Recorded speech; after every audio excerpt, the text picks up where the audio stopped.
오늘 함께 볼 말씀은 신약 갈라디아서 2장 1절에서 10절 말씀입니다. 신약 갈라디아서 2장 1절에서 10절 말씀입니다. 제가 본문 전체 읽고 말씀 전하도록 하겠습니다.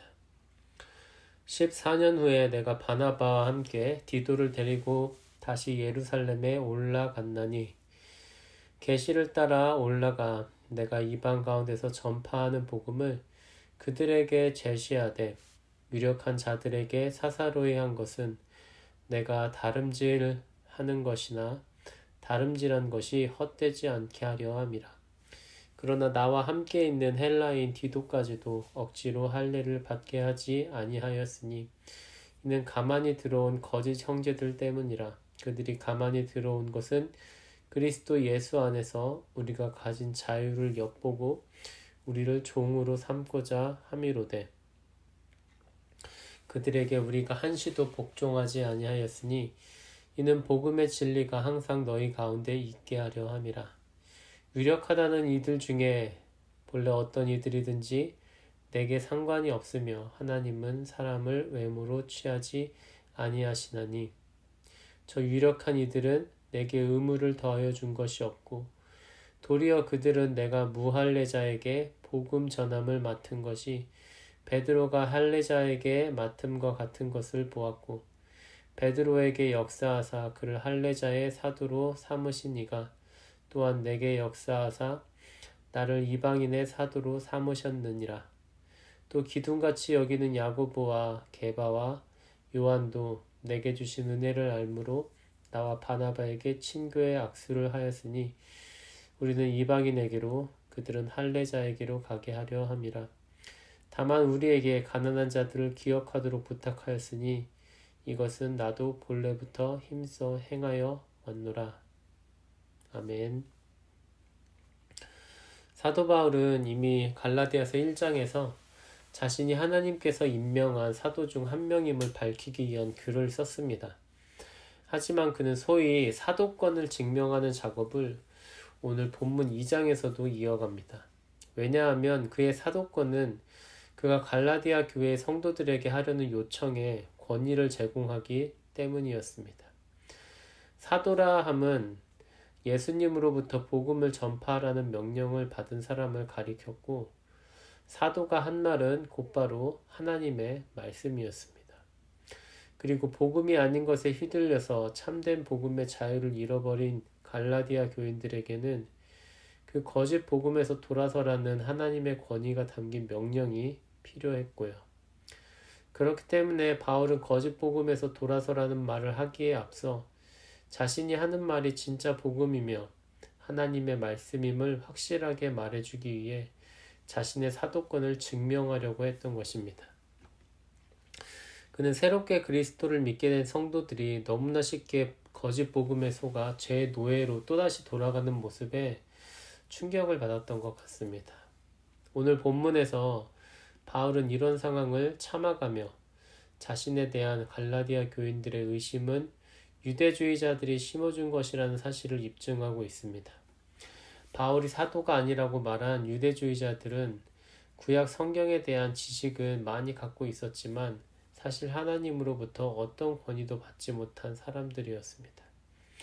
바울은 유대주의자들의 비난에 맞서 자신을 변호하려고 그가 예수님을 믿은 이후 14년 동안의 이야기를 하고 있습니다. 아마도 그 14년 동안 그는 예루살렘을 2차례 정도 방문했다고 짐작이 됩니다. 그리고 당시 예루살렘에서 교회를 섬기고 있던 다른 사도들도 그를 자신들과 같은 사도로 인정했다는 것을 말하고 있습니다. 바울은 예루살렘에 있는 사도들에게서 복음을 전해 들은 것이 아니라 그 또한 다른 사도들처럼 예수님으로부터 직접적인 말씀과 임명을 받은 사도임을 말한 것입니다. 그 14년 동안 그는 예루살렘의 공식적 기구의 감독을 받지 않고 예수님의 권위 아래서 독립적으로, 그러니까 또 하나의 사도로서 사역을 했던 것입니다. 그는 갈라디아 교인들이 자신과 예루살렘의 사도들 간에 존재하는 약간은 복잡한 관계를 이해하도록 돕고 있습니다. 그래서 바울은 자신이 예루살렘의 사도들의 권위 아래 있지 않고 그들과 동등한 권위를 갖고 있다는 점과 그들을 존중한다는 점을 동시에 드러내고 있습니다. 바울은 자신이 사도의 자격을 갖고 있음을 확정해준 예루살렘 방문과 관련해서 네 가지 중요한 측면을 표현하고 있습니다. 첫째, 그와 동행한 동료들. 둘째, 그가 전한 복음의 내용. 셋째, 그의 사역에 대한 확증. 넷째, 예루살렘으로 올라가는 그의 임무가 그것입니다. 첫째, 그가 동행한 동료들에 대하여 살펴보겠습니다.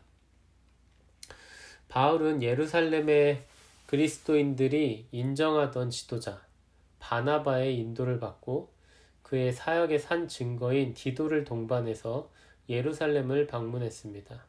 바울은 자신의 사역을 보증하려고 살아있는 증명서를 갖고 간 것이죠. 둘째, 바울이 전한 복음의 내용에 대하여 살펴보겠습니다. 바울은 자신이 전한 메시지의 내용을 자세히 보고하며 다른 사도들의 판단을 구했습니다. 여기에서 바울은 특별히 디도와 관련된 일화를 소개하는데요. 바울이 예루살렘의 사도들과 함께 만나는 자리에 어떤 유대주의자들도 참여했던 것 같습니다. 바울은 본문에서 그들을 거짓 형제들이라고 부르고 있습니다. 그리고 그들은 몰래 들어와서 뭔가를 트집 잡으려고 했던 것 같습니다. 그때 그 자리에서 가장 문제가 되었던 것 중 하나가 이방인이었던 디도의 할례 문제였던 것 같고요. 본문에서 이미 보신 바와 같이 디도는 헬라인, 그러니까 그리스 사람으로서 이스라엘 사람이 아닙니다. 다른 말로 이방인이죠. 구약의 율법 준수를 구원의 기준으로 삼고 있던 유대주의자들에게 할례를 받지 않은 이방인 출신의 사역자 디도는 바울의 사역의 트집을 잡기에 아주 좋은 예였던 것입니다. 하지만 바울은 그리스도 안에서 구원받은 디도가 할례로 그의 구원을 확정할 이유가 없음을 밝혔고 그것에 대하여 예루살렘의 사도들도 그것을 인정했음을 짐작할 수 있습니다. 여기에서 우리는 자연스럽게 바울이 오늘 본문에서 말한 세 번째 측면, 즉 예루살렘 사도들의 바울의 사역에 대한 확증으로 넘어갈 수 있습니다. 바울이 전한 복음의 내용을 보고받은 사도들은 그것을 자신들이 전하는 복음과 동일한 참된 복음으로 인정하였습니다. 그들은 바울의 이방인 선교에 대한 유효성을 인정하고 그것을 자신들의 유대인 선교와 동일한 권위를 가진 사역으로 인정하였죠. 그렇기 때문에 그들은 바울과 같이 디도가 할례를 받아야 할 이유가 없음을 동의한 것입니다. 넷째, 바울이 당시 예루살렘으로 가게 된 임무에 대하여 살펴보겠습니다. 바울은 하나님의 계시와 예루살렘 지도자들의 요청에 따라 예루살렘을 방문하였습니다. 오늘 본문에 나온 계시라는 말은 아마도 사도행전 11장에 나오는 아가보라는 선지자의 예언을 가리키는 것 같습니다. 아가보 선지자는 전국적인 큰 가뭄이 들 것을 예언했는데요. 그 큰 가뭄으로 인해 예루살렘에 있는 교회의 성도들도 큰 어려움을 겪었습니다. 당시 안디옥 교회에서 속해서 사역을 하고 있었던 바울은 안디옥 교회의 헌금을 가지고 예루살렘 성도들을 돕기 위해 예루살렘으로 갔었던 것입니다. 그리고 예루살렘의 사도들도 예루살렘 교회의 성도들을 도와달라는 요청을 했었던 것 같고요. 이미 바울과 예루살렘의 사도들은 서로 동일한 권위를 갖고 사역하고 있음을 인정하고 있었고요. 또 서로 도움을 주고받는 관계에 있었던 것임을 볼 수 있습니다. 오늘 본문에서 문제가 되는 것은 구약의 가르침에 따라 누가 할례를 받았고 누가 할례를 받지 않았느냐가 아닙니다. 본문은 복음을 아는 자들이 이웃을 사랑하느냐 그렇지 않느냐의 문제가 더 중요하다고 말합니다. 오늘 본문에서 예루살렘의 사도들은 바울이 전한 복음에 대하여 어떤 문제도 제기하지 않았습니다. 다만 한 가지를 강조했을 뿐입니다. 그것은 가난한 자들을 기억하는 것이었습니다.